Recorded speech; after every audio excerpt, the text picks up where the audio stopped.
malu-malu deh. Seneng nggak Bu? Seneng lah. Mama saya jalan kaca tambah kurus.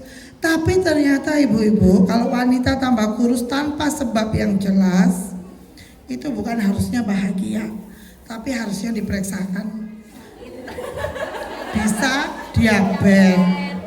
Tapi ternyata mama saya pas diperiksa bukan diabetes, tapi ternyata kena kanker ovarium, langsung ketahuannya stadium 4. Kanker itu kalau ganas tambah nggak ada gejalanya Bu. Kalau nggak ganas itu mentol kono, mentol kene itu nggak ganas. Tapi kalau ganas itu tiba-tiba kurus gitu. Jadi ketika diperiksakan ternyata beliau kena kanker ovarium stadium 4. Nah, ketika saya 1 minggu sebelum ujian SMP, tiba-tiba mama saya berpulang ke rahmatullah. Waktu itu sedih banget Bu, sebagai anak ya, ibunya nggak ada itu, sedih banget. Masuklah SMA, saya tuh biasanya ranking 1, 2, 3 gitu ya, dari SD sampai SMP. Tiba-tiba SMA itu saya rankingnya 24 Bu, dari 25 siswa. Jadi ada satu yang tidak beruntung di belakang saya ya. Kenapa? Karena yang biasanya motivasi, yang biasanya nyemangati udah meninggal.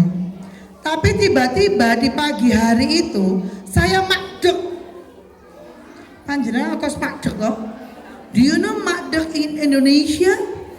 Yes. Pokoknya ngono dong, makdek. Kenapa? Lihat di dapur itu pancinya gosong semua. Baru saya sadar, saya kan masih punya ayah yang nemenin saya, kadang-kadang masakan saya, ya sampai pancinya gosong semua, akhirnya ya tetap beli. Tiba-tiba tuh saya sadar, nggak boleh gini terus, harus bangkit, harus mau belajar, harus bisa membahagiakan orang tua. Bu, anak itu piye-piye ingin membahagiakan orang tuanya Bu, ya. Dan dari situlah saya punya semangat. Ketika kelas 2 saya ranking 1 lagi. Kemudian kelas 2, kelas 3 muncullah zaman yang namanya UMPTN. Wonten panjenengan yang zamannya UMPTN ada? UMPTN itu kalau sekarang SBMPTN itu loh Bu. Nah, zaman saya namanya UMPTN. Dan ketika akhirnya lihat pengumuman Bu, nama saya ada di koran waktu itu pengumumannya ya, keterima di Fakultas Kedokteran Brawijaya. Waktu itu saya melihat senyum seorang ayah yang begitu bersyukur anaknya masuk kedokteran. Dan saya melihat senyum seorang hamba yang begitu bersyukur pada rohnya. Jadi Bu, anak itu insya Allah ya Bu, ketika kita itu bawaannya itu ke anak itu baik, doakan, anak itu berusaha keras Bu untuk menyenangkan panjenengan. Sewenang Bu, akhirnya kuliahlah saya di kedokteran semester 1, 2, 3. Nanti panjenengan kalau anaknya dia masuk kedokteran, saya doa dia masuk kedokteran ya, amin, Allahumma amin. Bisa jadi dokter yang soleh-solehah, banyak membantu umat. Semester 1, 2, 3, 4 itu ketemu yang namanya kadaver. Panjenengan pernah kenalan sama kadaver Bu? Kadaver itu jenazah. Jadi dibedah, dilihat pembuluh darahnya, dilihat organnya. Ben sudah jadi dokter nggak keliru nyuntik itu loh Bu. Maka belah jenazah. Jadi nggak boleh sembrono Bu, kalau harus hormat. Dan di situ tuh dikawatkan sama yang namanya formalin. Baunya nusuk banget Bu. Sampai ke sini.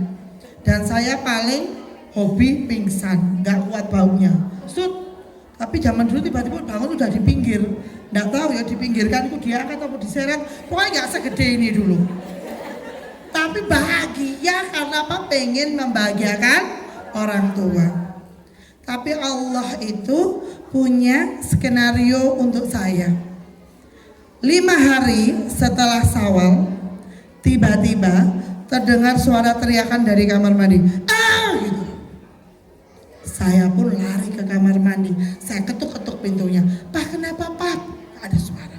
Pak, kenapa Pak? Gak ada suara Bu. 5 menit kemudian pintunya terbuka. Ternyata apa yang terjadi? Ayah saya keluar tuh udah keringetan dingin Bu. Ternyata di dalam tadi itu pingsan. Saya papa ke kamar, saya buatkan teh manis. Kemudian saya lari keluar. Kenapa? Cari orang bantu bawa ke rumah sakit. Kalau di Malang itu Bu, Sawal itu Bu, perumahan itu Bu, ramai banget Bu. Sampai tidak terlihat satupun manusia ya. Tapi saya kemudian dia di pojok gang itu ada yang kebuka pintunya, saya lari ke sana. Saya bilang, "Om, tante, anterin dong papa saya ke rumah sakit." Dan hari itu akhirnya dibantu ke rumah sakit. Tapi qadarullah hari itu pun menjadi hari terakhir saya bersama ayah saya. Ayah saya meninggal hari itu dan saya adalah anak tunggal. Dengan keluarga yang tidak ada di Malang, nggak ada. Semuanya di Jawa Tengah, di Jakarta, paling dekat Surabaya. Dari situ tuh saya belajar. Ternyata waktu kita bersama orang tua, bersama anak-anak itu terbatas. Maka ketika kita hari ini sama Allah diberikan anugerah anak, diberikan anugerah suami, syukuri. Syukuri. Walaupun suka naruh anduk di kursi bolak-balik, syukuri. Tapi loh Dok, anak suami satu worowan, syukuri Bu, tanda dia masih hidup. Jadi apapun hari ini yang ada di depan mata, syukuri. No complaining, nggak usah komplain, karena itu semua anugerah. Belum tentu kita kuat kalau ditinggal. Ya Bu ya, ya pahala surganya itu ya kalau ada yang gemes, no itu ya berarti pahala surganya nambah. Nah, sebelum kita mulai, saya mau ngecek konsentrasi Bapak Ibu. Apakah orangnya di sini, pikirannya di sini? Kadang-kadang orangnya di sini, pikirannya nggak di sini. Angkat tangannya semua ya. Bapak Ibu semuanya angkat tangannya ke depan, bawah, dua-duanya ya. Depan, atas, tengah, bawah, kanan, cepat, kiri, atas lagi, tengah, bawah. Semua pegang dagu. Pintar. Pegang dagu. Pegang dagunya, pegang dagunya. Pegang dagunya. Iya dagu Bu. Pegang dagunya. Dagu Bu. Dagu. Dagu. Alhamdulillah. Loh lah dokter TV loh. Ini terus kok. Doga dagu. Iya ini udah dagu lah begini ya. Apa sih Bu hikmahnya dari main-main tadi? Konsentrasi, apalagi hikmahnya? Kenapa? Olahraga. Hikmahnya keprank Dok. Apalagi hikmahnya?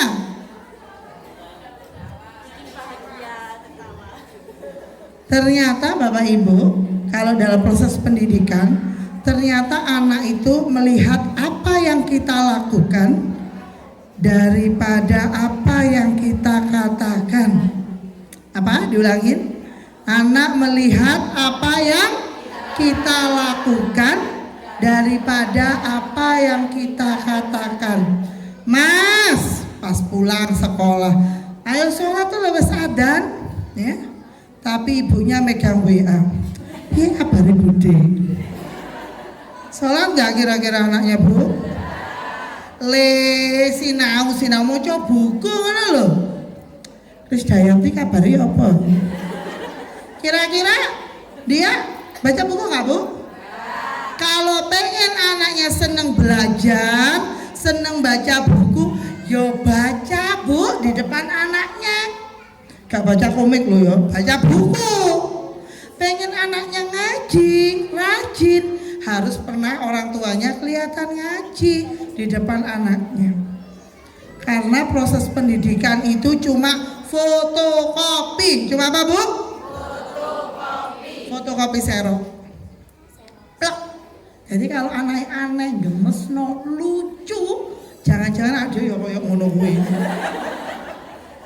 Karena tidak ada yang salah skenario. Nah sekarang silakan diangkat tangan kanannya lagi, letakkan di sebelah kanannya, terus ikuti kata-kata saya. Bapak-bapak, ibu-ibu, HP-nya sudah di silent, diikuti bukan dijawab ya. Kita ulangi, di syuting biar lebih bagus. Ada yang nyuting saya.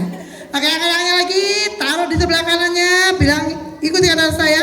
Bapak-bapak, ibu-ibu. HP-nya sudah di silent. Sama dipuk-dipuk gitu ya.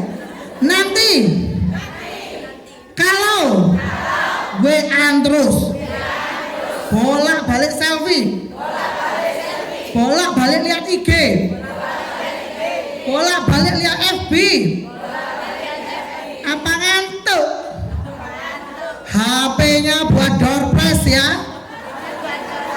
Asik, seminar parenting kali ini berhadiah door prize HP. Salam tangan kirinya. Dimanapun pembalasan itu adalah lebih. Yaudah, pareng udah sekolah di Nurul Harumain ya. Pembalasnya lebih keras. Pastikan orangnya di sini, pikirannya di sini. Jangan sampai orangnya di sini, pikiran di rumah. Kumbanku salah bono apa gotong. Ya, ikuti kata saya. Terima kasih sudah diingatkan. Bu, sebelahnya bu, kiri bu, kiri bu. Nah, lihat tangan kiri. Ya, oke. Terima kasih sudah diingatkan. Nanti kalau saya ngantuk ngomong sendiri, arisan dewe, bolak-balik WA, bolak-balik selfie, apa tidur, ambil lagi HP-nya, ikhlas. Oke, alhamdulillah ya. Ibu-ibu, kita hari ini sementara hanya paling 15 menit ke depan ya, kali berapa gitu ya, untuk fokus. Kenapa? Tanya kalau kita tuh HP-an, lihat layar, HP-an, lihat layar, otak kita bagian tengah yang namanya otak limbik itu akan mengeluarkan hormon yang namanya hormon kortisol. Hormon apa ibu? Kortisol. Hormon itu adalah hormon stres. Jadi hormon stres itu biasanya menjangkiti bapak-bapak di pagi hari, ya Pak ya? Pagi hari. Anaknya kan tanya, Pak buku matematika aku mana? Pak sepatuku mana? Pak sabukku mana? Gitu ya Pak. Dan bapak-bapak itu punya satu kata ajaib. Tanya ibumu.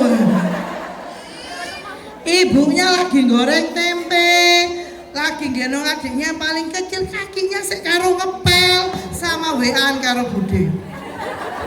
Anaknya datang, Mah mana buku matematika aku? Mah mana kaos kakiku tinggal separuh? Mah mana sabukku? Terus ibu langsung noleh gini. Ibu lah wis ngomong ta. Apa-apa iku didongokne tempatnya. Itu tanda hormon kortisol keluar, Bu. Karena mengerjakan satu waktu banyak kegiatan. Di agama kita udah diajarkan, kerjakanlah satu kegiatan, fokus, khusyuk, selesai baru pindah ke kegiatan yang lain, sehingga nggak kayak mercon banting karena fokus. Nah, sekarang kalau belajar itu ternyata cirinya harus bahagia. Apa itu cirinya orang yang bahagia, Bu? Senyum. Sudah senyum kanan kirinya? Bentar, senyumnya kurang simetris. Nah, di Jepang itu ada pelatihan tersenyum bayarnya 15 juta. Panjenengan mau enggak saya ajari tersenyum gratis, harganya 15 juta. Yang mau angkat tangan, katakan saya. Cuma separuh. Cuma separuh itu Ustazah dikasih enggak ilmunya? Boleh ya. Senyum itu 2 cm kanan, 2 cm kiri, tahan 7 detik Bu. Boleh Bu kanan kirinya? Nah, sambil tanya ke sebelahnya, gigiku ada lomboknya apa enggak? Cek. Bersihan gigi ya, langsung ini kabeh. Kemudian berikutnya aturannya, saya sebesar ini itu bisa menghilang. Percaya? Enggak. Kasih percaya. Kalau begitu ya sudah gitu ya. Angkat tangannya lagi Bu, taruh depan mata, kelihatan? Hilang toh? Nah iya kan? Nggak percaya sih.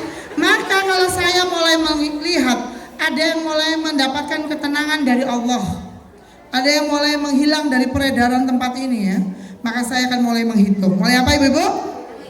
Maka saya akan menghitung ya. Kalau saya hitung 1, senggol sebelah kanannya sebelah, woi, kagetkan lebih bagus ya.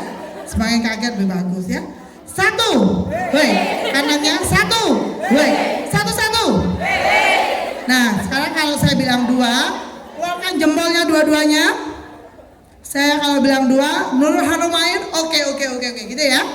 Dua, Nurul Haromain, oke. Kalau saya bilang tiga, keluarkan tangannya sebelah kiri bu, bapak ibu, lagi ya. Terus nanti senggol dagu sebelah kirinya sebelah gitu ya. Saya belum ada perintah. Kalau sudah cepat ya. Oke, tiga. Sebentar. Bu, lihat sebelah kirinya. Lebih senior apa enggak? Nah, lebih senior harus bilang dulu, nuwun sewu nggih. Gitu dong. Ya. Tiga. Tiga. Satu. Woi. Satu. Tiga. Oke, dua. Nurul Haromain. Oke. Alhamdulillah. Nanti kalau yang bapak-bapaknya nggak ikut, ditanya kan sama bapaknya nanti, Bu mau materi ini apa? Minimal ada yang ingat ya.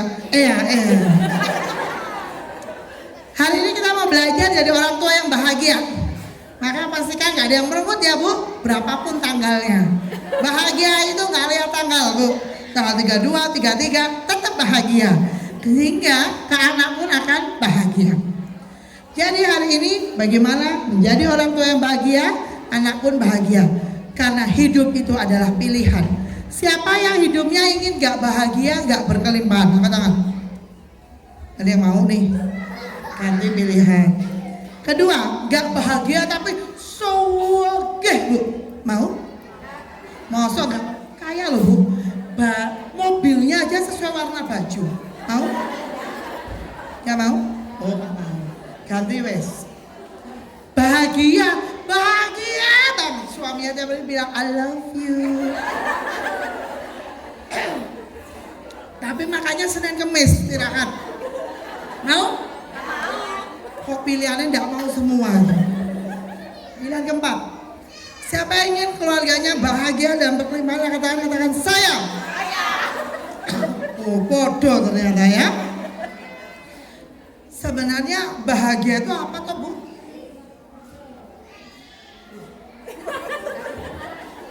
Biasa nyuruh anaknya kalau ustazah tanya macam. Tapi ternyata kalau ibu-ibunya ditanya itu, ibu-ibunya itu rendah hati, tidak sombong dan tawadhu. Napa bu bahagia nih bu? Ketenangan dalam hati. Apalagi? Gak susah loh ya bu. Apalagi? Dalam mudah semua. Mau makan bakso muncul celing, mau makan sate celing gitu bu ya. Oh tanggal mudah tuh kuping ya. Tak pikir karena Pak manggil GoFood. Bapak-bapak bahagia itu apa? Nah ini dok, ini perlu memikir dengan perlu istiqoroh kayak gitu ya. Perlu proses ya. Ini saya ambil beberapa literatur. Ada sebuah buku yang bilang ya, bahagia itu adalah nyaman berarti perasaannya. Gak teratapan, gak kemerungsung. Do you know kemerungsung in Indonesia? Yes, bahasa Inggris saya itu bahasa Inggris salah paham ya. Saya salah jenengan paham. Pokoknya gak kemerungsung, nyaman ya. Dan dirasakan secara berkesinambungan. Jadi nyamannya itu tiap hari bu, bukan hanya tanggal 1. Tiap hari tetap nyaman. Dan merupakan tujuan hidup seseorang. Kok bisa disebut tujuan? Kalau bapak-bapak saya tanya, bapak-bapak kenapa kok kerja? Kenapa pak kira-kira?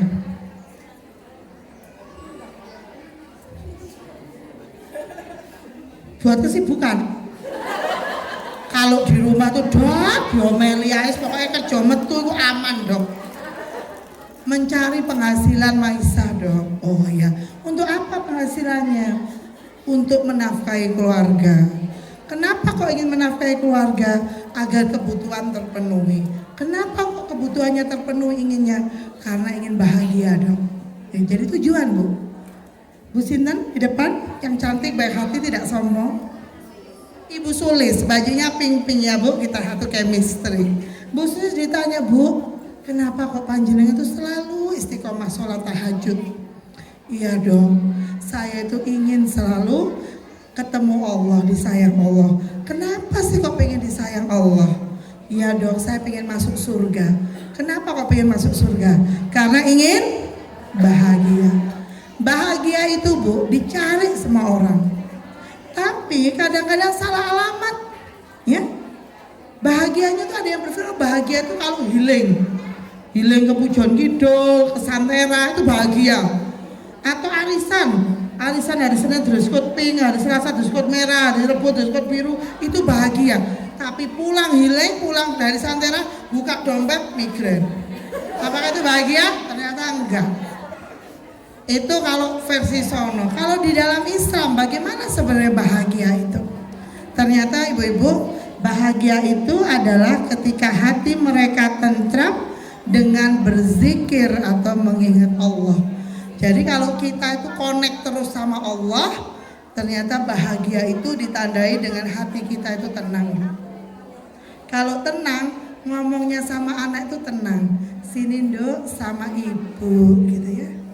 Tapi kalau hatinya nggak tenang, konslet, kakean cicilan, panci, jilbab, kaos kaki, sendok, maka kesenggol dikit, kamu tuh apa nggak lihat sih ibuku ngadeg gini, wah beda, taringnya keluar semua, dulu ada yang nongol. Jadi Bu, kalau ingin bahagia, kata kuncinya, ibunya itu harus sudah berdamai dengan dirinya sendiri, bahan bakarnya cukup. Panjenengan kesini tadi naik apa ibu-ibu? Motor, naik apa lagi? Motor semua, motor fans club berarti sini ya. Nah, di motor itu ada apanya Bu biar bisa jalan? Bensin. Tempatnya bensin ada apa namanya? Tangkinya, tank. Kalau tangkinya itu diisi bensin, motornya bisa melaku. Kalau tangkinya bensinnya habis, motornya mogok. Ternyata manusia itu juga punya tangki Bu. Tapi bukan diisi bensin, buyar. Isinya beda, namanya tangki spiritual. Kapan tangki spiritual itu diisi? Saat mengisi terbaik adalah di sepertiga malam. Bu, persoalan apapun di dunia ini selesai di sepertiga malam Bu. Karena kita itu kayak HP perlu dicas. Casnya itu Allah itu sudah nunggu kita di sepertiga malam. Bu siapa namanya Bu? Oh ya, enggak marahin kok Bu, enggak diambil buat doorpass. Saya cuma tanya namanya, mohon maaf batin ya, namanya siapa? Suroya. Bu Surya. Oh Suroya. Bu Suroya. Soalnya pemateri gede wedi. Tenang, saya nggak nyegat di perapatan kok. Bu Suroya, saya bilang Bu Suroya, sesok 2:30 pagi kita janjian yuk di depan Santera. Siap Dokter Vivi, ya. Ternyata Bu Suroya ke depannya Santera 2:30 pagi sampai nunggu saya sampai jedindil, saya nggak muncul. Kira-kira apa yang dengan Bu Suroya? Telepon subuh-subuh. Dok, katanya ke Santera kok nggak ada. Maaf, aku lali. Wes besok ya Bu ya. Wes swear. Besok di Santera. Besoknya Bu Suroya datang lagi Bu ke Santera. Ternyata saya nggak muncul meneh. Kira-kira apa dengan Bu Suroya? Dok, piye sih Dok? Wes janjian kok gak datang. Loh Bu, aku keturun. Wes besok tenanan. Besoknya hari ketiga ditunggu lagi sama Bu Suroya dan saya nggak datang. Kira-kira hari keempat Bu Suroya mau nungguin lagi nggak? Ora paten. Tapi Allah enggak Bu. Allah tuh nunggu loh kita di setiap sepertiga malam. Tanya ke semuanya, termasuk tanya ke saya, Vi, kamu mau apa? Allah tanya. Gak pernah capek nungguin kita. Kita kadang-kadang kalau ada persoalan datangnya ke Bude, Pak D, RT, RW, kelurahan. Tapi kadang-kadang kita lupa datang ke Allah. Jadi Bu, kalau mau bahagia, kuncinya tangkinya suaminya diisi dulu. Diisinya kapan ibu-ibu? Sepertiga malam. Jadi besok kita ketemu ya Bu di sepertiga malam ya, di rumah masing-masing. Nah, kita harus tahu nih kalau mau berhubungan sama anak itu istimewa. Gak pernah ada produk gagal. Ingat ya Bu, anak itu istimewa, gak ada produk gagal. Saya punya teman di Mojokerto. Anaknya waktu itu cerebral palsy. Panjenengan ngerti cerebral palsy itu yang tulangnya nggak bisa menyokong tubuhnya gini loh, lemes banget, lentur banget. Kadang-kadang harus pakai kursi roda khusus untuk nyangga dagunya, saking lemesnya. Anak ini dirawat ibunya dengan penuh kasih sayang, dirawat ayahnya, keluarganya sampai 18 tahun. Dan qadarullah dia sesak terus meninggal. Orang-orang yang layak ngibur ibunya, sudah Bu, anaknya udah nggak sakit lagi, udah nggak menderita lagi karena sering banget sesak pakai oksigen, sering banget keluar masuk rumah sakit. Panjenengan juga udah nggak kesel lagi. Tapi kata ibunya apa? Enggak, saya tuh nggak pernah kesel rawat dia, Bet. Anak ini anugerah buat keluarga kami. Kenapa kok bilang gitu ibunya? Ternyata sebelum anak ini lahir, suami istri itu udah mau bercerai karena nggak cocok. Ternyata istrinya hamil ya, akhirnya lahirlah anak ini. Karena kondisi anaknya gawat, suaminya itu sering pulang. Dulunya nggak sering pulang. Gimana kabarnya adek? Dirawat, berdoa bareng. Karena dia ngerawat anaknya terus, dia nggak jadi bisa healing keluar. Ada temennya bilang gini, Bu, rumah panjenengan kan besar. Gimana kalau dibuat taklim, Bu, dibuat ngaji? Oh iya nggak apa-apa. Biar saya ada temennya buat taklim. Terus dia belum hafal, belum bisa baca Quran. Bu, gimana kalau buat ngaji, Bu? Buat ngaji aja Senin sampai Jumat, rumah itu penuh dengan taklim, Bu. Yang sebelumnya ibu ini nggak pernah ngaji, blas. Isinya jalan-jalan tawafnya di mall. Ganti sekarang sudah di rumah jadi taklim. Jadi dia bilang gini, saya mengenal Allah karena hadirnya anak ini di keluarga saya. Jadi Bu, setiap anak kita yang ada di keluarga kita itu gak ada produk gagal. Dia itu membawa pesan cintanya Allah ke kita. Dia itu guru kita. Guru apa? Belajar sabar, belajar ikhlas. Yang biasanya suara 7 oktav, kena anaknya ya le, ya ndak kenal le. Belajar sabar tuh Bu, seumur hidup, gitu. Ikut trainingnya mahal, ini gratis sama Allah dikasih anak. Biar sabar, sabar berarti dapat tiket surga. Bu, piringnya pecah. Oh iya, gak apa-apa. Rezekinya berarti wis entek kan piring itu. Belajar ikhlas, tidak melekat harta di dalam hati, ya kan? Tapi Dok, gak cuma anak Dok. Anak moro tua melok gemes no Dok. Loh, double tiket surganya. Aduh, taruh di kursi terus loh, tinggal diambil. Bahagia itu ngambilnya gini, alhamdulillah tiket surga. Tapi kalau tangki bensinnya spiritualnya habis, aduh yang menjadi jokok neng kursi, astagfirullahaladzim, dibaleni terus. Beda Bu frekuensinya, tangki penuh sama tangki enggak. Jadi kalau nadanya mulai naik berarti tanda Anda perlu dicas ya. Jadi anak itu unik, peliti handal, pelaku utama dan komunikator. Bu, anak itu unik. Apa yang dimakan ayahnya, apa yang dimakan ibunya itu menentukan kualitas ovum dan sperma. Menentukan kualitas embrio, zigot, menjadikan bakal bayi. Kalau ibunya makannya sehat, food combining, tidak 9P, pengawet, pengenyal, pewarna, pengasin, pengalengan, enggak pakai pakan yang gitu-gitu, langsung ke kebun, cocok-cocok dah, itu sehat malahan ya. Beda sama anak yang makannya pakai makanan kalengan, makanan pakai merek, diawetin sebagainya, ternyata itu menentukan kualitas ovum Bu.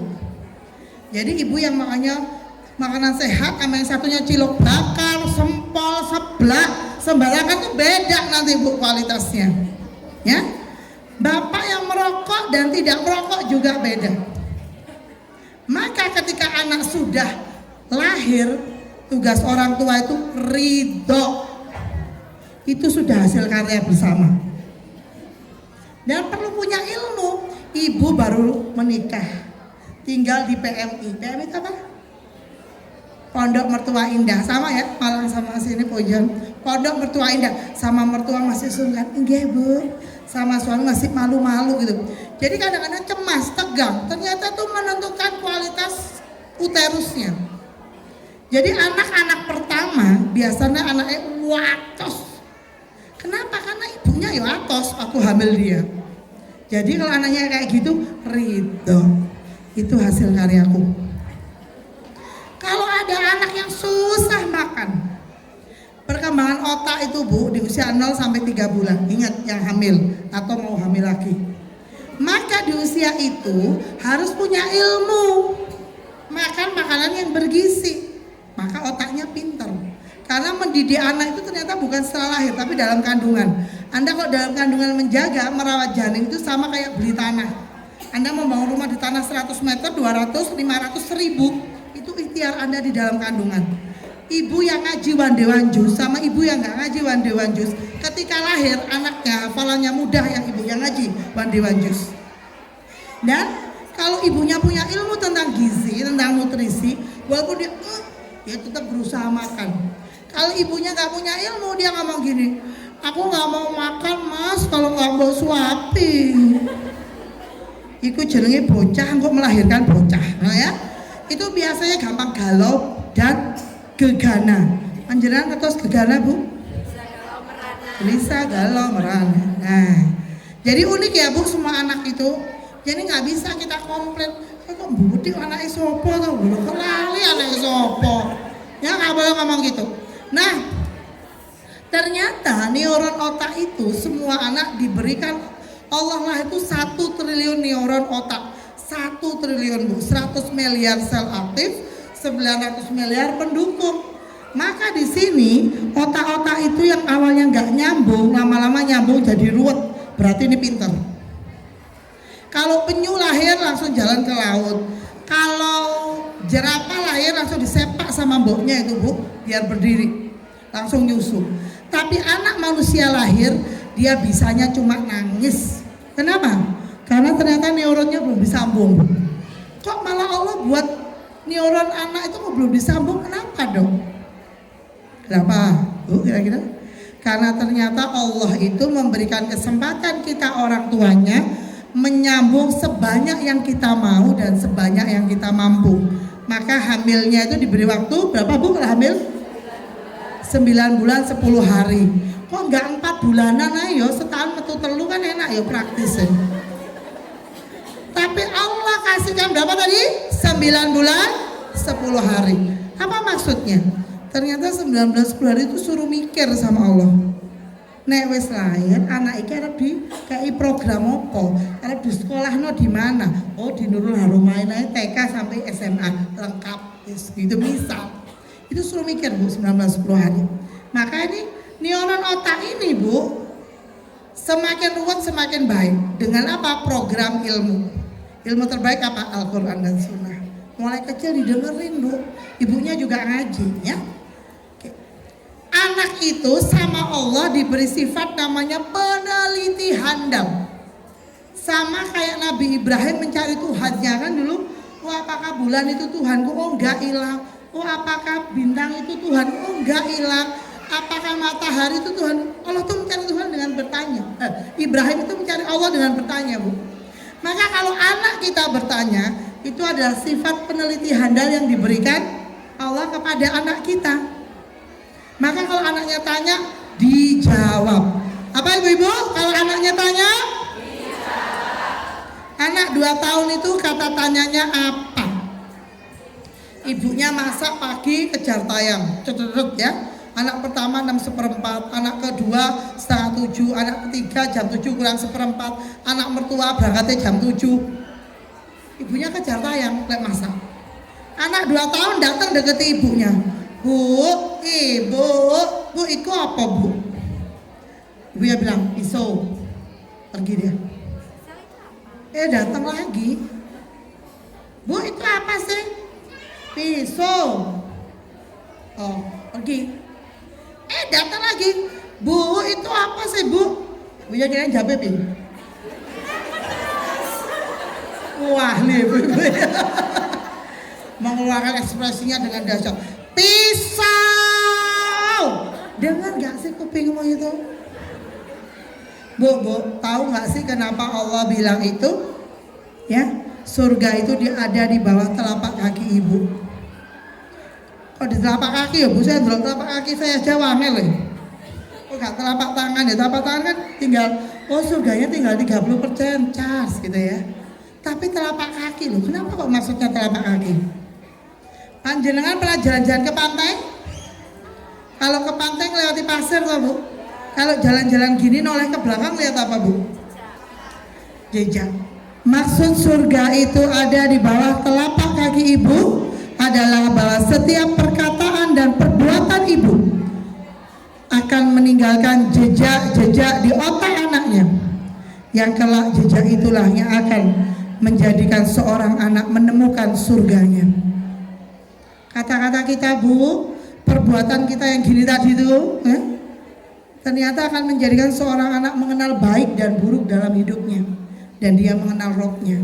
Maka kalau ibu itu peletak jejak surga, ditanya anak, sini Duk, ini namanya pisau ya, yang atas itu tumpul, yang bawah itu tajam.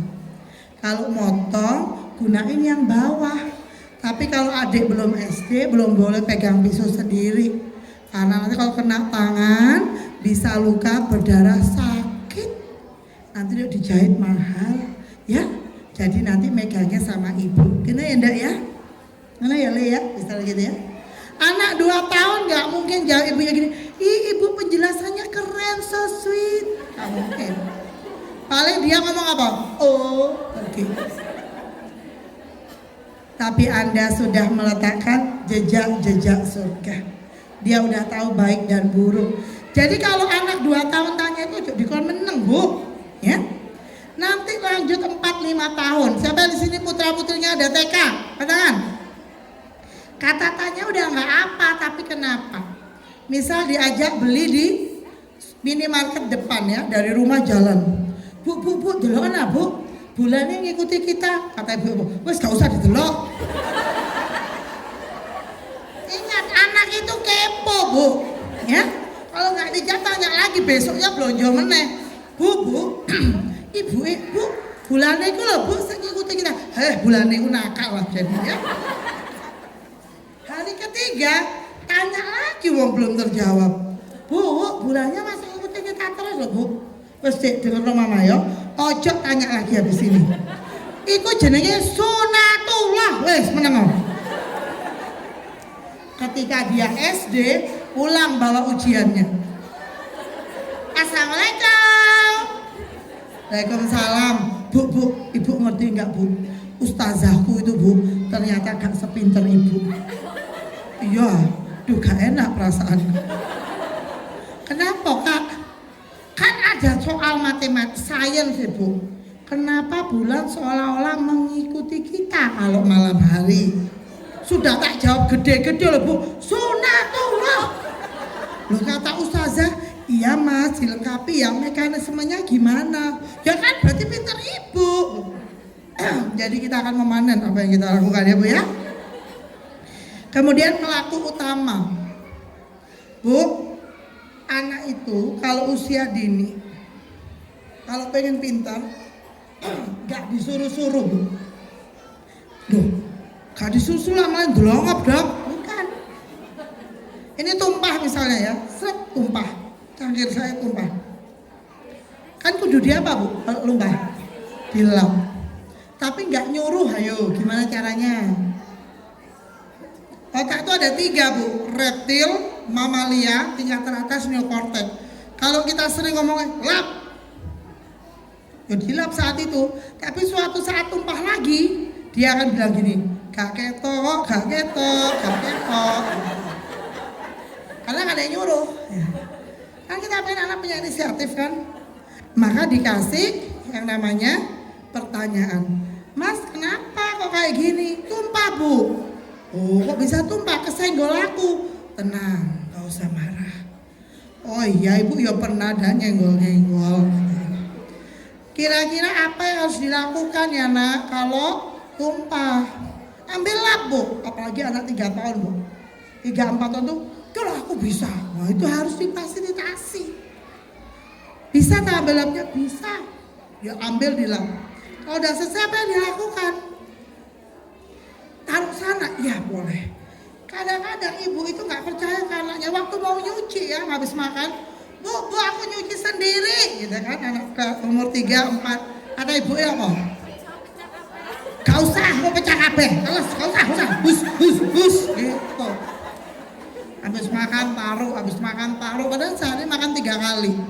Sehari 3 kali, seminggu berapa kali? 7 kali ya, 21 kali. Sebulan 21 kali 4 84 kali. Setahun kali kan 12 bulan wakeh dong 1000 kali Bu. Kalau 10 tahun berarti 10.000 kali program itu masuk ke anak. Habis makan taruh. Ketika dia SD umur 10 tahun habis makan taruh toh nggak mau nyuci, ibunya kira-kira nyanyinya gimana? Astagfirullah.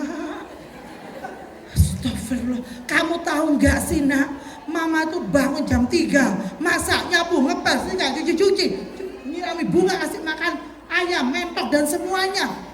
Kamu nyuci piring aja nggak mau. Tapi siapa yang install dia 10 tahun kalau habis makan naruh?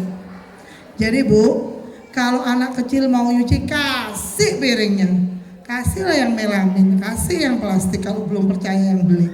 Tapi paling enggak anak ini sudah mau melakukan, sehingga nanti waktu besar nggak disuruh dia akan jalan. Itu menumbuhkan inisiatif anak waktu kecil. Jadi ketika kita menempa waktu kecil, kita gedenya panen. Bisa ada suara ya badan? Oke, kita lihat film ini ya.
Apa Bu kira-kira tuh dapat insight apa itu dari film itu?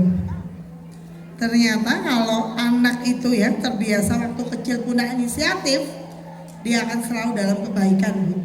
Tapi kan kecil dong. Tenang Bu, kebaikan itu selalu akan diikuti kebaikan-kebaikan yang lain.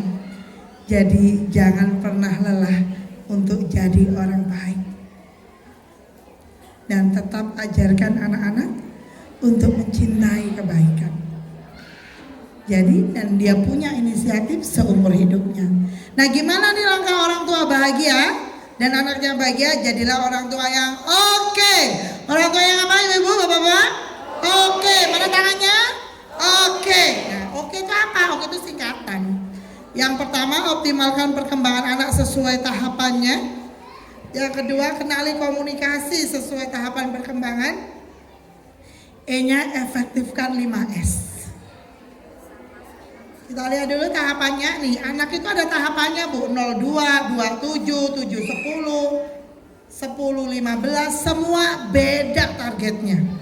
Jadi jangan paksain anak-anak TKA untuk bisa nata spray sampai lurus licin kayak pegawai hotel. Bukan rasanya. Gak usah bingung anak TKA belum bisa baca. Ya emang fungsi otaknya untuk baca baru muncul. Buatlah dia senang dulu sama buku. Gimana caranya senang buku? Ya ibunya mau bacain. Ibunya baca buku, jangan baca WA terus. Ya itu. 27 ya. Di sini anak-anak diberikan dasar tauhid. Kalau kita lihat cabe, tuh dek, lihat dek cabenya dek, masya Allah ya, ada warnanya merah, ada yang oranye, ada yang kuning, ada yang hijau. Kira-kira siapa dek yang ngecat ya? Yang ngecat itu Allah.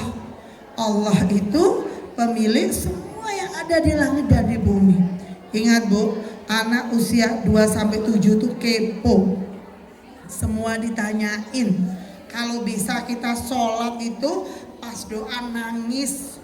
Kalau nggak bisa nangis, kita nangis pas sholat. Mesti ditanya sama anak. Ibu, kenapa nangis Bu? Ibu nangis kenapa Bu? Ibu mau masuk neraka ya Bu? Soalnya ibu marah-marah ya tiap hari ya. Nanti ibu gosong ya Bu. Jadi ibu nangis ya? Enggak dek. Ibu itu nangis karena ibu itu bahagia banget. Ibu sama Allah dikasih ayah, dikasih kakak, dikasih kamu, dikasih adik. Tadi hari ini kita bisa makan, keluarga kita sehat. Ibu senang banget ketemu Allah. Ibu bersyukur banget. Maka ibu sampai nangis. Maka anaknya suatu saat akan bilang gini, ibu aku mau sholat Bu, aku mau ikut sholat. Aku mau nangis. Aku mau ketemu Allah. Ibunya meletakkan surga, jejak surganya, ketemu Allah itu bahagia. Beda sama ibu yang belum ikut parenting di Nurul Haramain. Kalau dengar adzan, ayo kamu sholat, cepat sholat. Ayo, kamu nggak sholat, gosong kamu di neraka. Ayo. Maka dia berpikir, kok medeni banget ya, kok gosong di neraka terus gitu. Beda ya Bu jawabannya, apalagi di usia ini. Maka berikanlah keindahan bahwa Allah itu maha rahman dan rahim. Allah itu maha penyayang. Beda nanti tamyiz, beda nanti umur akhir balik. Kita itu Bu sering banget sekarang anak-anak, dulu panjenengan main usia berapa? 12, 13, 15 bahkan ya. Bapak-bapak dulu mimpi bahasa usia 15 tahun. Sekarang Bu, murid saya di kota nih ya, Malang, kemarin menstruasi usia 8 tahun 2 SD. Bayangin Bu, kalau belum dimasukkan pendidikan akhir balik, on the deal-nya dewasa, pikirannya anak-anak, pegangannya gadget, tayangannya orang dengan baju kurang bahan. Kira-kira apa yang dilakukan sama dia? Ikut-ikut. Karena harusnya kalau udah balik itu akilnya juga nyampe, bisa membedakan baik dan buruk. Tapi karena kita nggak mempersiapkan dia menjadi seorang anak dengan akhir balik yang tepat, yang terjadi kita sering dengar ya, angka-angka kenakalan remaja, pergaulan bebas. Kenapa? Karena kita lupa mempersiapkan fase akhir balik. Yuk belajar. Ini kalau belajar ini seharian ya Bu, ini punya gambaran dulu ya. Nanti boleh diundang lagi ya Zaza ya. Jadi pesan sponsor. Ada 3 waktu berharga sama anak. 7 tahun pertama anak tuh raja. Waktunya banyak banget Bu sama dia. Maka di 7 tahun pertama nggak pakai bentak-bentakan Bu sama anak. 7 tahun kedua anak itu pembantu atau tawanan. Kita ngajarin syariat sholat tuh di 7 tahun. Tapi bukan berarti di bawah 7 tahun nggak diajak sholat loh Bu. Tapi udah dikenalin, tapi tanpa hukuman, tanpa bentakan. kalau sholatnya nggak tertib, cukup diberikan pijakan, nggak usah dicetol, nggak usah.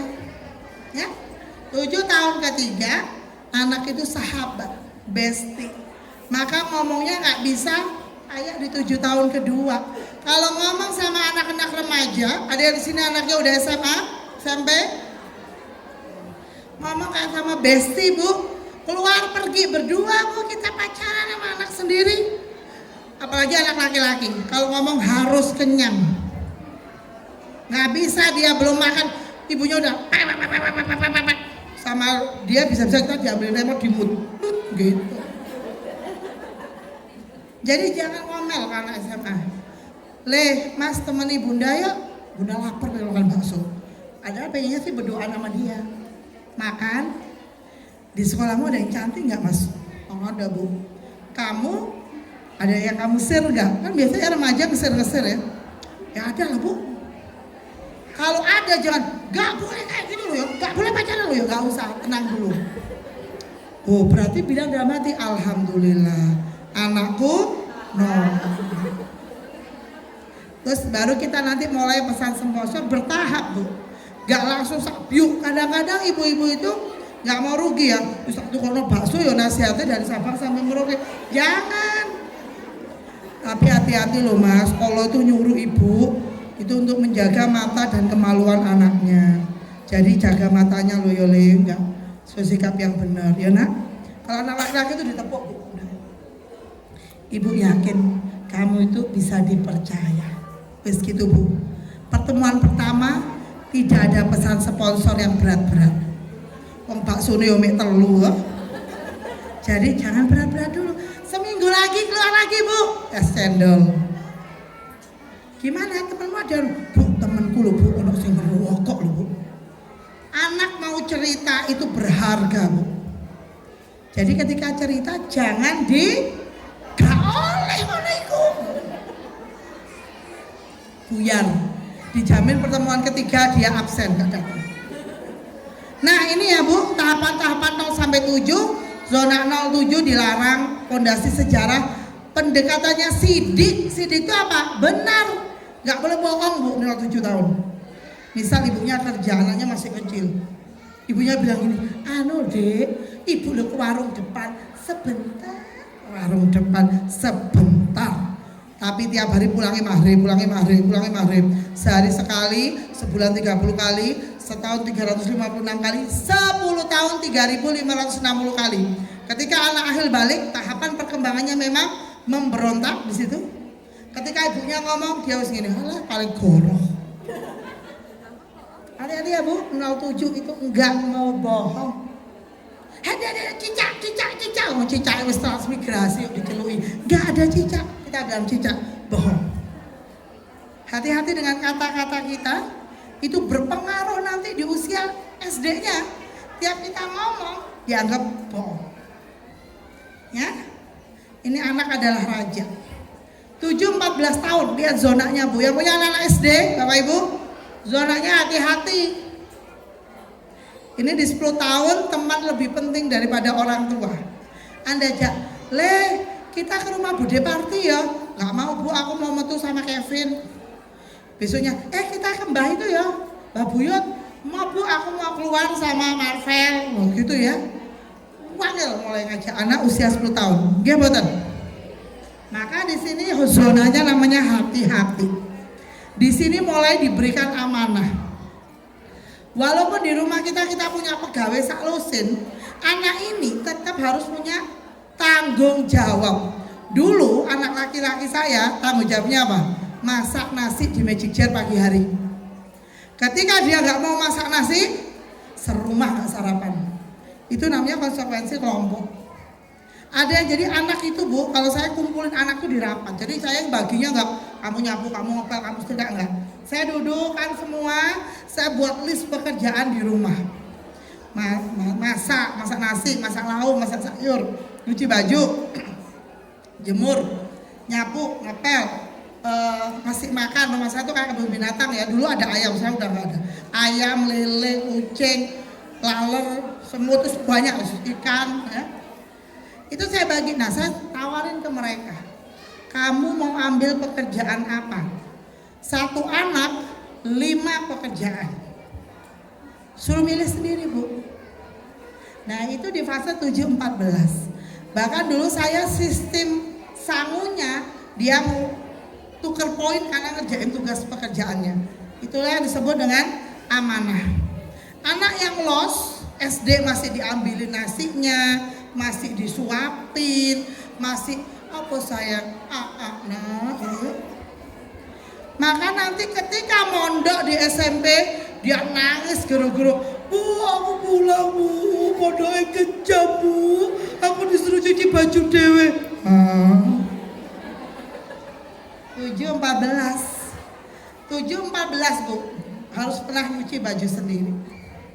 Nyuci baju putih Bu, gimana kalau kucek Bu? Yang pertama diapain? Bajunya dipisah dulu ya putihnya, dikom ya Bu, direndam berapa menit? 10, 15, ada yang sejam, 2 jam, 2 hari, sampai nyunyut gitu ya, tergantung selera. Kemudian dikucek mana dulu Bu? Kerah, lengan, ketiak ya, pucuk-pucuknya. Dibilas berapa kali cuci baju putih itu? 7 kali. Keren. 7 kali, 7 sumber ya. Jemurnya dibalik nggak? Balik. Terus setrikanya mulai dari mana? Karena dalam kancingin ya. Belajar apa sih kok disuruh gitu? Belajar apa? Belajar mandiri, belajar apa lagi? Boleh nggak bajunya dikom langsung dijemur? Tetap kotor. Di situ sebenarnya belajar tata urutan kerja. Di situ belajar sistematika. Di situ belajar bahwa dalam hidup ini semua itu ada proses. Tidak sak-dek-sak-nyet. Kalau di rumah ada yang bantu nyetrikain, dia lebih menghargai mbaknya yang di rumah. Kalau enggak dia lebih menghargai, ternyata lama ya Bu nyuci itu. Dia bilang gitu ya. Ini adalah anak 7-14 tahun. Kemudian berkomunikasi sesuai unsur komunikasi. Bu, salaman dulu. Ibu namanya siapa? Siti Fatimah. Siti Fatimah misalnya jadi anak saya ya, contoh ya. Bu, lihat saya komunikasi sama anak saya bernama Ibu Siti Fatimah. Lihat saya. Siti Fatimah, mama tuh sayang sama kamu, ngerti? Sayang kamu, ngerti? Ngerti gak? Ngerti? Ngerti. Salaman dulu, jangan dicegat di perapatan. Saya tadi ngomong apa? Sayang. Ternyata Bu, kalau anak itu komunikasi sama kita yang dilihat itu body language kita. Body language itu apa? Casing. Ngomong sayang tapi abis mendatang. Buku sayang ngomong, ngerti gak ya? Wah gitu. Merasa disayang. Jadi body language kalau ketemu anak pulang itu ditoto dulu wajahnya. Kalau masuk rumah. Ada 2 tipe orang tua. Tipe malaikat sama tipe sapam. Kalau ibunya numpak motor rem sampai rumah, anaknya di dalam udah lari, ibu kangen. Alhamdulillah tipe malaikat. Tapi kalau pulang rem, anaknya bilang ke teman-teman, Rapino, ibuku teko. Tipe sapam. Tipe sapam biasanya anaknya nggak mau terus terang, takut disenin. Jadi body language 55%. Intonasi suara itu penting Bu. Walaupun dulu anggota paduan suara ngomongnya tetap 2 oktav saja, cukup, gak usah 7 oktav. Kata-kata efeknya cuma 7% ternyata. Bilang sayang itu cuma didengar 7% Bu. Maka senyum dulu kalau bilang sayang ya. Mama itu sayang banget sama kamu ya. Sayanganku Siti Fatimah. Gak takut tuh tadi gila. Ya kita lanjutin ini aja karena nggak nutut ya waktunya. Maka kalau jadi orang tua itu sadar penuh, hadir utuh di sini kini. Kalau di depannya anak, ya jangan WA-an Bu. Dia nggak merasa diperhatiin. Nanti pun kalau kita ngomong dia malah WA-an, karena kita ngajarin gitu. Ya. Ini ada 5 belahan otak. Angkat tangannya semuanya kayak gini. Gerakan. Nah gini esret.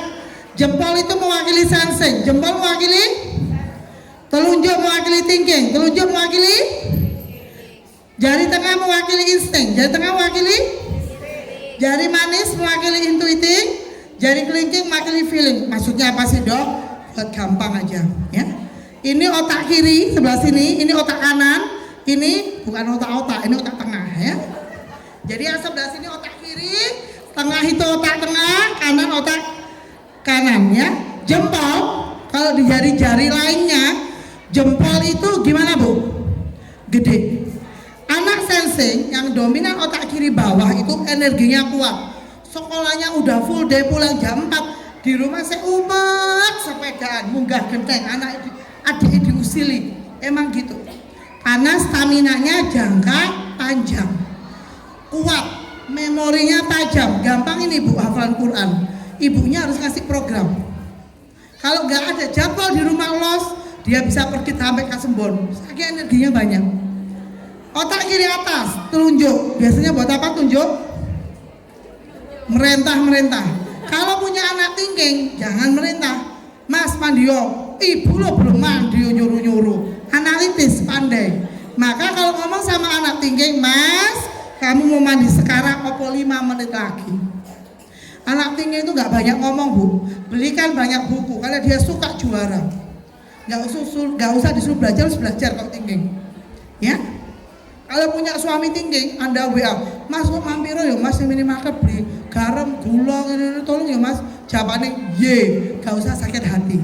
Emang orang thinking gak romantis, ya. Jari tengah, insting. Di tengah, dia pendamai otak kanan sama kiri. Chemistry-nya bahagia. Kalau bapak ibunya bertengkar aja, dia gak bisa belajar. Anak insting itu serba bisa bu. Bu, aku ikut futsal, ikutkan. Wes iso bu, ganti bu, pencaksilat. Wes iso bu, ganti. Bosenan. Kalau udah gede, sebulan jualan cilok, 3 bulan pecel lele, 4 bulan dapat Banjarnegara. Intuiting, jari manis pakai cincin. Ini ada kisah bu, seorang anak yang lihat ibunya nangis. Anak itu bilang, bu kenapa kok nangis? Ini loh katanya sekolah kamu pinter banget, jadi kamu sekolahnya sama ibu. Waktu berjalan, ibunya udah sepuh, meninggal. Ketika meninggal dia bongkar barang-barang lama dan nemu surat itu. Ternyata tulisan suratnya nggak kayak gitu, tapi ngomong gini, anakmu terlalu bodoh, nggak ada sekolah yang bisa didik anakmu, gitu. Anak laki-laki ini nulis di bukunya, saya adalah orang yang bodoh, tapi ibu yang luar biasa yang menjadikan saya seperti sekarang. Siapa dia? Thomas Alva Edison. Orang intuiting itu, gajah di depan mata nggak nampak, kuman seberang lautan nampak. PR nggak digarap, tapi idenya banyak.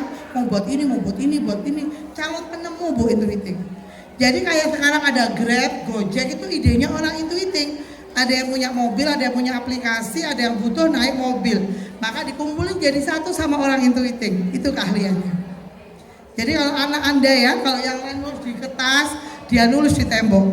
Anak anda itu, anak yang lain motong kertas lipat, dia motong spray tetangga. Itu intuiting. Oh anakku calon penemu gitu. Jari kelingking biasanya buat apa ibu? Ngupil loh. Jujur banget. Bukan berarti orang feeling ngupilan ya. Kan bisa masuk kemana-mana. Orang feeling itu gapiak. Isinya ngomong dari pagi sampai sore kuat. Dan biasanya nggak mau baca buku. Bu aku mau ujian bu, wocokno bu. Jadi kalau punya anak feeling bu, caranya kita harus lebih cerdas. Buat aja kelompok belajar 5 orang, kasih bab 1, bab 2, bab 3, bab 4, bab 5. Belajar di rumah kita tinggal goreng gedang goreng. Nanti kan dia cuma denger aja bisa. Cirinya kalau dia suka gurunya nilainya bagus. Kalau nggak suka gurunya nggak masuk, pura-pura sakit perut, besoknya panu, besoknya pulas dan sebagainya. Kalau sudah gede, kalau nggak suka left group. Nah iya sih. Ini thinkingnya kita lewatin aja, waktunya terbatas. Cara belajarnya beda-beda tiap tipe itu ternyata bu. Ada yang pakai stabilo, ada yang diskusi, ada yang harus hening, krik krik krik. Itu anak thinking ya, nggak bisa rame kalau belajarnya. Ada yang suka nonton TV, YouTube, itu belajarnya intuitif. Beda-beda. Ini yang meningkatkan minat belajar ya beda. Sensing itu kalau disuruh mas kamu nilainya 10 gitu loh. Emang kalau aku 10 dapat apa sih? Nah itu sensing itu. Kalau feeling itu tinggal dipuji, Mas kamu loh pinter, hebat, kesayangan bunda. Ya wis mekrok gitu ya Bu ya, gitu nilainya bagus. Feeling itu murah Bu, tinggal dipuji. Nek tahu, tapi ngambekan, baperan, feeling. Aku loh bunda gak disenangi teman-temanku. Alah, pas dicek ke ustaznya, enggak Bu, itu temennya godo. Malah nak gledek, itu feeling. Makan perasaan. Nada kita naik dikit aja dia, oh bunda marah ya sama aku. Sensitif, golongan lembut. Nah ketika kita itu bersama anak Bu, kalau mau bahagia, efektifkan 5S. Efektifkan apa? 5S. Tulis ya, 5S yang pertama adalah sabar. Yang kedua, sabar. Yang ketiga, sabar. Yang keempat, sabar. Yang kelima, pintar semua, habis ini boleh pulang. Nah ya, ini ada kurva ya sebenarnya menghadapi depresi, tapi waktunya nggak cukup. Kapan-kapan kesini lagi ya, kesini lagi. Jadi ternyata kalau orang Islam itu nggak usah Bu depresi. Saya di sekolah Ibu Bahagia itu nangani banyak ibu-ibu depresi ya. Orang Islam itu kalau kita shock dapat masalah, kan biasanya kita nggak mungkin, kudunya bukan aku, kudunya Bu Siti Fatimah yang mengalami gitu ya, atau Bu RT, Bu RW, Bu Camat, kenapa harus aku? Itu namanya denial Bu, menolak. Tapi kalau orang Islam, kalau menolak terus frustasi itu biasanya konferensi pers, cerita ke tetangga kanan kiri depan belakang, sa RT, sa RW, sa kecamatan diceritani kabeh, itu tanda-tanda frustasi. Kalau frustasi diteruskan, depresi. Depresi itu menghayati peran kenemenan, ngono Bu ini. Kalau kenemenan bisa pindah tidurnya ke RSJ. Nah, sebagai orang Islam Bu, kita nggak usah denial. Ingat semua yang terjadi itu Allah udah izinkan terjadi. Maka kita bilang apa? Ya Allah, kula ridho. Saya terima ya Allah. Diterima Bu. Maka yang terjadi kita jadi jalan tol ke memutuskan dan melanjutkan hidup. Gak perlu masuk ke lubang depresi. Jadi ya, sesungguhnya hartamu dan anak-anakmu hanyalah cobaan bagimu, dan di sisi Allah itu pahala yang besar. Bisa jadi orang-orang terdekat kita memang tiket surga kita Bu. Tapi ketika kita ridho, itu kita masuk surga. Tapi lo dong apa? Rasanya dong. Lo yo iya hadiah surga. Lek gampang ya hadiah kipas angin. Maka kita harus sabar. Itu yang pertama, semua yang terjadi Allah telah izinkan terjadi. Yang kedua, Allah tuh pasti memberikan yang terbaik. B-nya, bebannya tuh udah diukur. Kalau panjenengan dapat ujian abot, berarti panjenengan orang pilihannya Allah. Kemampuannya udah diukur. Allah itu kalau ngasih ujian bukan melihat kemampuan panjenengan, karena Allah udah tahu kemampuannya ya segitu. Tapi Allah itu mau lihat kemauan kita untuk taat sama Allah.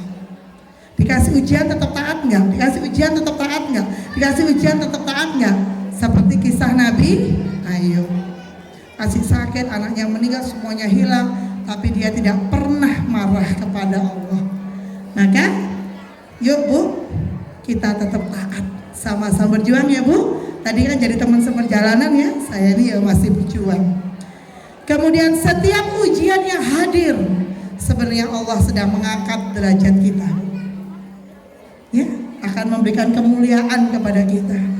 Maka ketika kita ridho, ingat Allah mengangkat derajat. Dan rasakan pertolongan Allah itu dekat. Di akhir sesi ini kita akan nonton film bersama tentang Allah itu dekat Bu, tinggal minta sama Allah. Yuk kita nonton bareng-bareng.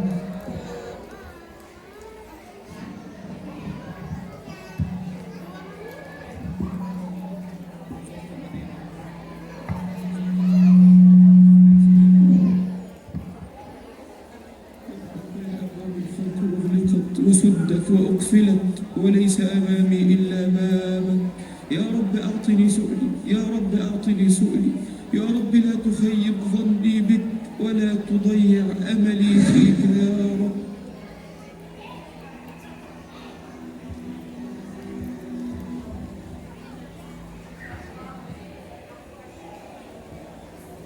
السلام عليكم. وعليكم السلام ورحمة الله. مالك يا أخي؟ الدعاء بتاعك والله قطع قلبي، لدرجة إن أنا كنت عايز أصلي ما عرفتش أصلي خالص بسبب الدعاء بتاعك والحالة اللي أنت فيها. خير إن شاء الله. الحمد لله على كل حال. زوجتي مريضة جدا جدا جدا، ولازم تعمل عملية الساعة 9 الصبح. مطلوب في العملية 15,400 جنيه. أقسم لك بالله ما في معايا 10 جنيه. الحمد لله. الحمد لله.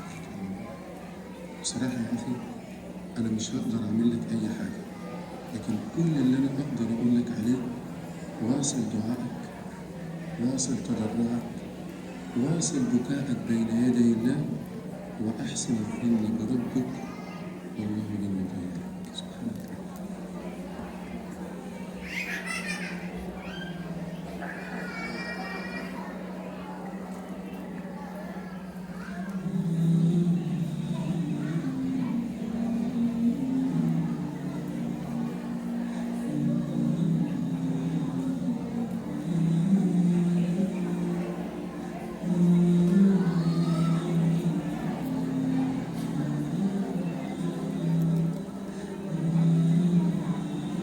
السلام عليكم، ازيك يا شيخ محمد؟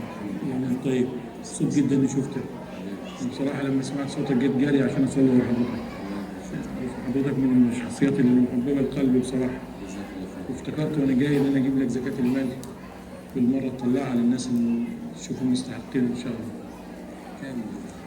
دول 15,400 جنيه. 15,400 جنيه. سبحانك ربي ما أكرمك، يا رب ما أرحمك يا الله، أمن يجيب المضطر إذا دعاه. في يا شيخ محمد خير. هتعرف كل حاجة دلوقتي. يا أخي يا أخي لو سمحت كلمة بعد إذنك.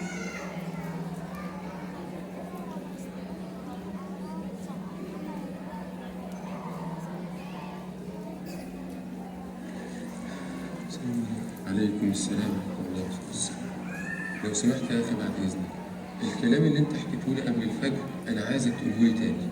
ما انا حكيت لك يا شيخ. معلش أنا عايزك تعيده مرة تانية أمام الراجل ده. الحمد لله على كل حال. زوجتي مريضة جدا جدا، ولازم تعمل عملية الساعة 9 الصبح. طب العملية دي هتتكلف كام؟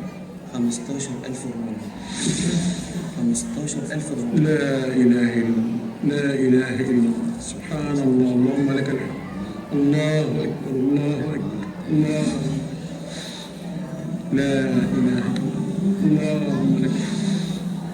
لا إله إلا الله.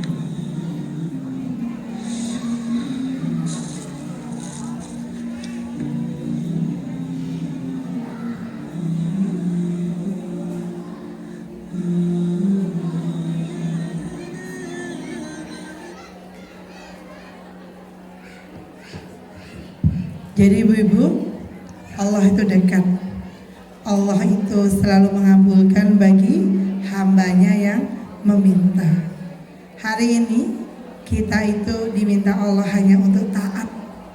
Jadi apapun tantangan kita hari ini Bu, Allah itu dekat. Allah itu akan mengabulkan apapun yang saat ini kita minta. Maka dari lisan kita, mari kita ucapkan kata-kata yang baik-baik saja. Setiap kata yang keluar dari mulut kita ke anak-anak kita, ucapkanlah kata yang baik-baik saja. Karena bisa jadi kata-kata itu nanti akan menjadi doa. Maka bagaimana untuk bahagia? Bahagia itu sederhana. Bahagia itu sekarang, dan bahagia itu tanpa saraf. Maka nanti pulang peluk, beri pelukan yang terbaik untuk anak-anak, dan sebarkan energi bahagia dan katakan bahwa kita mencintai mereka. Terima kasih Bapak Ibu atas perhatiannya. Mohon maaf lahir batin apabila ada khilaf kata dan perbuatan. Burung dara, burung cendrawasih. cari dulu di Papua. Cukup sekian dan terima kasih, semoga ada manfaatnya. Assalamualaikum warahmatullahi wabarakatuh.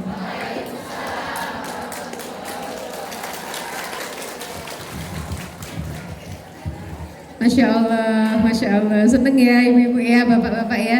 Ya alhamdulillah, jazakumullah sanal jaza Ustazah Vivi. Mudah-mudahan selain sebagai dokter juga sebagai ustazah ya di sini ya jadinya. Masya Allah.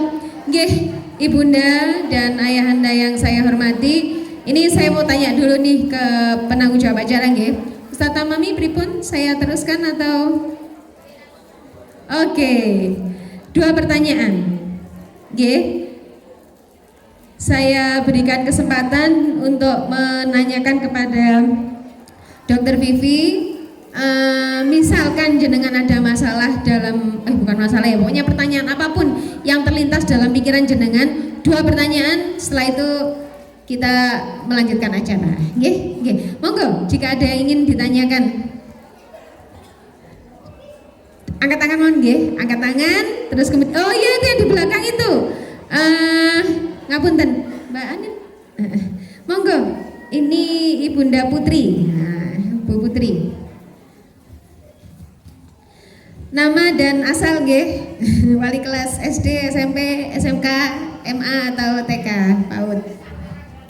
Assalamualaikum warahmatullahi wabarakatuh. Nama saya Putri, wali murid dari Ananda Abida dan Abida Rizidni kelas 1 dan kelas 5 SD. Yang saya mau tanyakan Bu, untuk menjadi orang tua bahagia, kita harus menjadi orang tua yang selesai pada diri kita sendiri. Kiatnya untuk menjadi orang tua yang selesai dengan diri sendiri itu bagaimana? Ini kemauan, terima kasih jawabannya.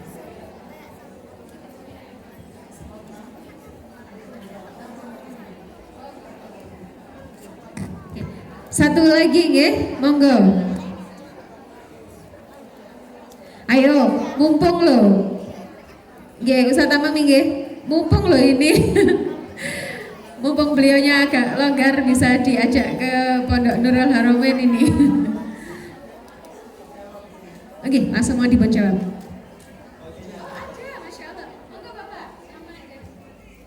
Assalamualaikum warahmatullahi wabarakatuh. Bu Dokter, Ustazah, anak saya kelas 5. Kalau di rumah itu jauh dari ekspektasi saya dan istri saya. Pinter juga enggak, gitu nggih, Ustazah. Menurut kami nilainya juga jauh dari teman-temannya. Cuman kalau di rumah itu kreatif, Ustazah. Bikin apa, gambarnya juga bagus. Pingin kita ini kan pinter gitu, Ustazah. Pingin kita, istilahnya itu. Seperti mamanya gitu ya, seperti saya dengan pelan-pelan saya arahkan, kalau memang kamu arahnya ke sana ya ke sana. Cuman keinginan dia dengan apa yang dia lakukan jauh.